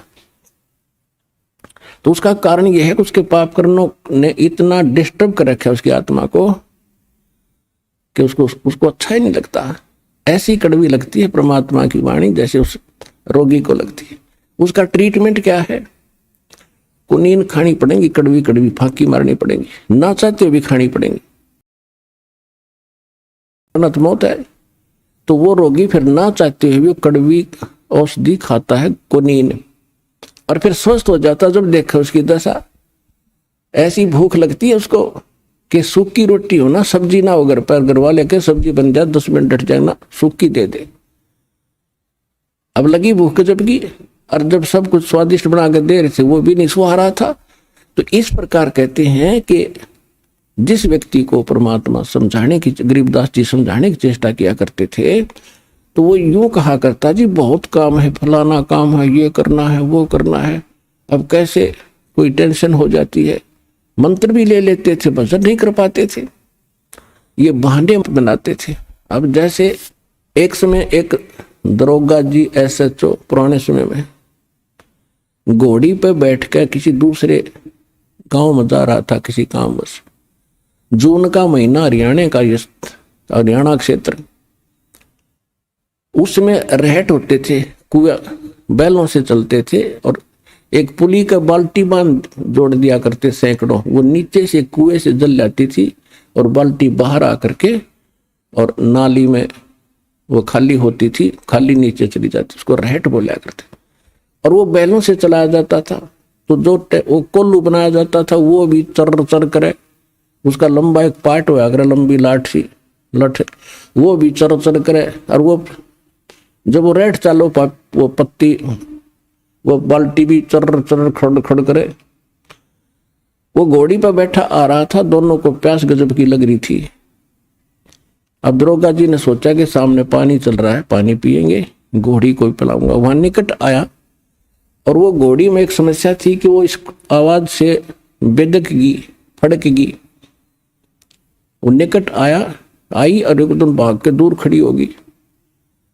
तो दरोगा जी ने कहा कि किसान, ये चोंचों को बंद कर दे भाई, मेरी घोड़ी डर रहा है। उसने वह बैल रोक दिए, वह चूचू बंद होगी। जब तक वो घोड़ी लेकर निकट आए इतना पानी चला गया खेत में, वह खाली नाली थी, रेतीला जमीन थी और साथ पीगी। तो दरोगा ने कहा भी पानी निकाल। उसने फिर शुरू कर दिया और वो सारा चुर चो हुई, घोड़ी फिर भागी। उसने कहा रहे इस चोंचो ना बंद कर, वो फिर रोक दिया बैल। निकट आया, उसने फिर कहा पानी निकाल, वो फिर चला दिया, फिर भागी। तो किसान बोला दरोगा जी इस चोंचो में पी लो ना तो दोनों मरोगे, इस चोंचो बिना पानी निकले ना तो दोनों मरोगे ना। तो इसने अपनी प्या किसी तरह लठ लुठ मार गए। तो कहने का भाव ये है कि पुण्यात्मा, यहाँ गरीबदास जी क्या कह रहे हैं, घट में शोक सिलसिला ये सुतक बड़ा अंधेरे, ये दम गिनती के दिए तू फेर सके तो फेर। कहते तेरे शरीर में ये शोक सिलसिला ये तो सूतक सा हो रहा है, यानी रोज नया उपजा है कि कोई न कोई समस्या तेरे जी ने यू काल रखेगा।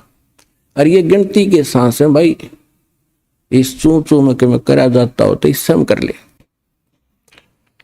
गरीब घट में शोक सिलसिला ये सूतक बड़ा अंधेरे, ये दम गिनती के दिए तू फेर सके तो फेर। अब क्या बताते हैं, तोड़ पिंजरा ले गई ये मंजारी मुस्काले, कहते बाका पर्दा महल का कोई न जाने भेवे, और बिन सतगुर क्यों पाई ये वो अटक रहा सुख देवे। तोड़ पिंजरा ले गई ये मंजारी मुस्काले, कृष्ण कन्हैया पर चली वो बाली झिमर की बाले। अब क्या समझा रहे हैं कि जैसे भाई ये काल ऐसा जालिम है, जैसे चूहे को बिल्ली पकड़ ले जाती है अचानक, और वो भी मस्त होता है अपने परिवार में, और कहते इस काल ने तुम्हारे भगवान के ऊपर कृष्ण कन्हैया पर चली वो बाली झिमर की भाल। वो तीर मारा उसने, उसकी वो भी नहीं सोच रहा था, राजा था वो कौन सा मरना चाहा था, और उसकी मौत होगी। फिर क्या बताते हैं, बाके पर्दे हम गए भाई सतगुरु के उपदेश, शिव ब्रह्मा विष्णु रटत हैं वह पार न पावे शेष। जहां मैं गया हूं वहां पर ना तेरा ब्रह्मा जा सकता, ना विष्णु ना शिव, और ये शेष नाग को भी तुम कहते हो बड़ा वजन करता है। देखो वजन उस सत मंत्र का हो तो बात बने। अब जैसे बबूल का बीज बो दिया किक्कर का, और बो दिया आम का, जान के किसी ने मिसगाइड कर दिया, बोला जिसने ना देखा था आम कि ये आम का बीज है, इसको बो, और सेवा की विधि सारी से सही बता दी, ऐसे रक्षा करना, जल डालते रहना, ये अंकुर होगा फिर बड़ा होगा, फल लगेंगे। अब जैसे ही सतनाम और सारनाम इस कंप्लीट कोर्स के अतिरिक्त जितने भी भगत श्रद्धालु जिस संतों पंथों में है, वो सभी मोक्ष और भगवान प्राप्ति के लिए प्रयत्नशील हैं और उनसे दीक्षा ले रखी है। तो सभी ने वो मोक्ष मार्ग का मंत्र दे रखा है, और वो ये सोच रहे हैं कि हम जो बीज बो रहे हैं यानी आम का है, यानी मोक्ष मार्ग है। अब वो बो रहे हैं बबूल का बीज, अब वो कुछ दिनों के बाद जब पता चलेगा वो बड़ा हो लेगा, उसके आम नहीं लगेंगे, वो तो किक्कर कहता है सूल काटे लगेंगे। और आम का बीज बो के फिर उसके ऊपर पूरी श्रद्धा और उसी तरह सेवा करे, उसकी सिंचाई करे, तो आम के तो आम लगेंगे और बबूल का बबूला लगेंगे। तो कहने का भाव ये है कि जहां सतमंत्र नहीं है वो बबूल बीज के और आम की आशा में अपना जीवन नाश करे। और वो आम का बीज सतलोक आश्रम बरवाला जिला हिसार के अंदर है। आइए अब हम उन श्रद्धालुओं के अनुभव जानते हैं जो जगत गुरु तत्वदर्शी संत रामपाल जी महाराज जी से दीक्षा प्राप्त कर चुके हैं तथा उनके द्वारा बताए गए भक्ति मार्ग पर चल रहे हैं। नमस्कार जी। नमस्कार जी। बहन जी क्या नाम है आपका? मेरा नाम सुनैना ठाकुर है। सुनैना जी कहाँ से आए आप? मैं हिमाचल प्रदेश सोलन जिला से हूँ।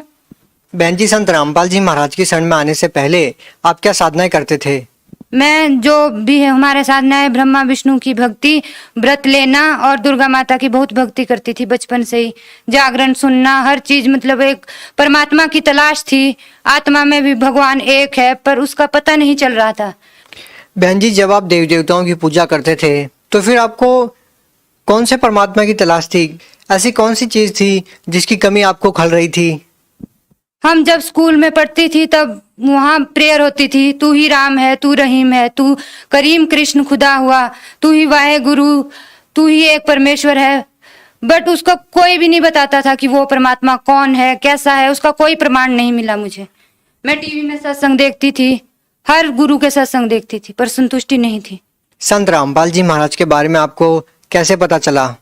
हमारे गांव से ये जुड़े हैं विनोद दास जी, उन्होंने हमें बताया, ज्ञान गंगा पुस्तक दी और साधना टीवी पर सत्संग देखने के लिए कहा और मैंने सत्संग सुना, हर रोज सत्संग सुना और पुस्तक पढ़ी, उससे मुझे ज्ञान हुआ परमात्मा कौन है।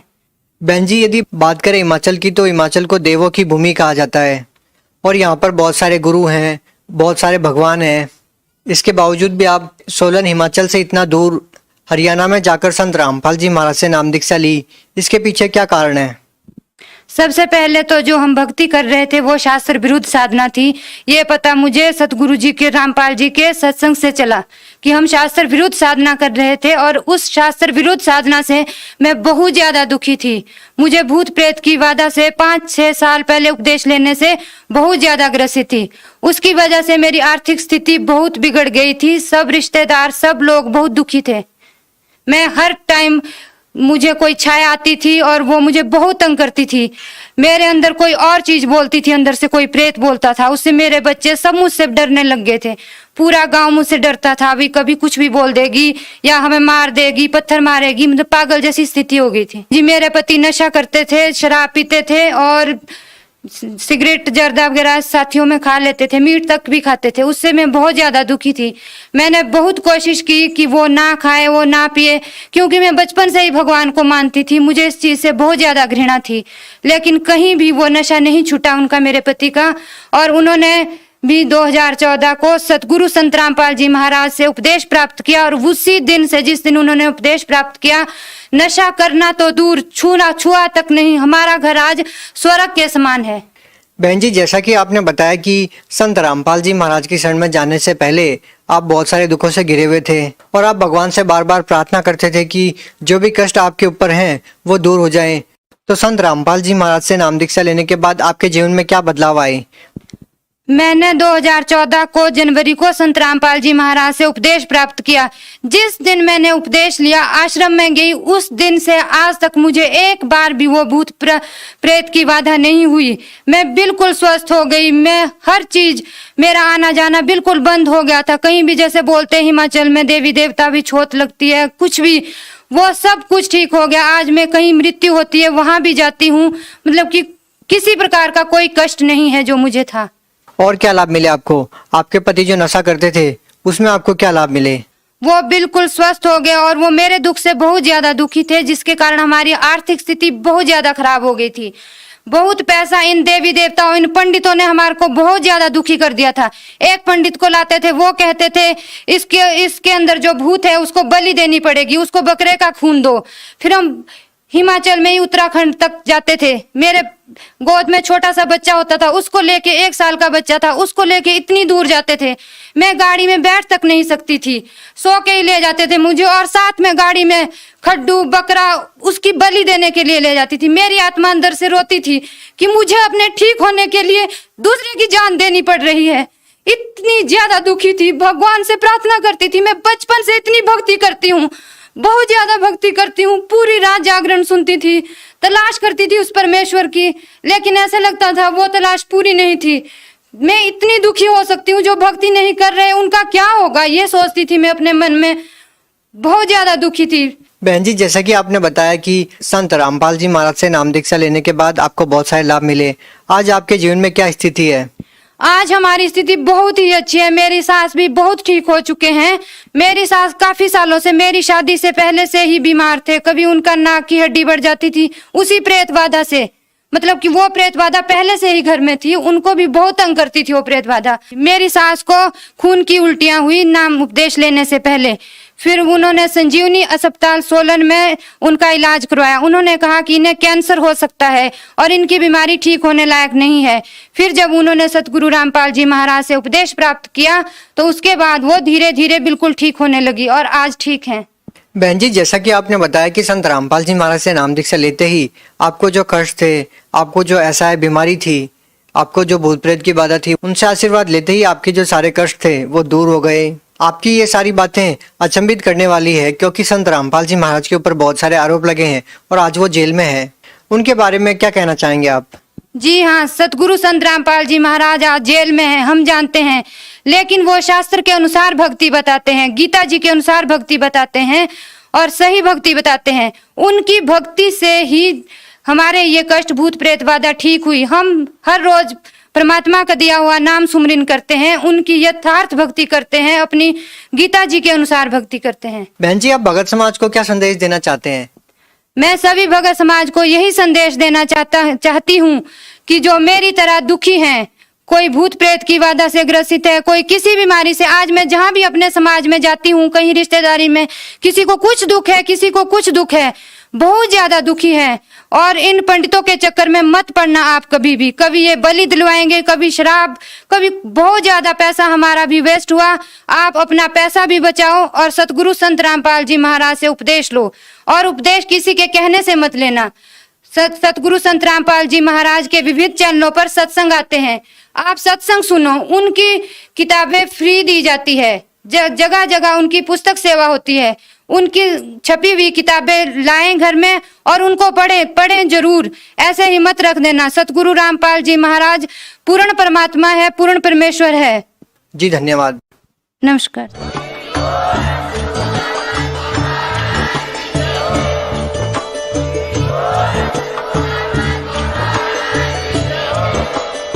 आप सुन रहे थे जगत गुरु तत्वदर्शी संत रामपाल जी महाराज जी के मंगल प्रवचन। अधिक जानकारी के लिए विजिट कीजिए हमारी वेबसाइट www.jagatgururampalji.org। संत रामपाल जी महाराज जी के शुभ आशीर्वाद से पूरे विश्व भर में 500 से भी ज्यादा नाम दीक्षा केंद्र हैं, जिन पर संत रामपाल जी महाराज जी द्वारा ऑनलाइन निशुल्क नाम दीक्षा दी जा रही है। अपने नजदीकी नाम दीक्षा केंद्र का पता करने के लिए संपर्क करें 8222880541।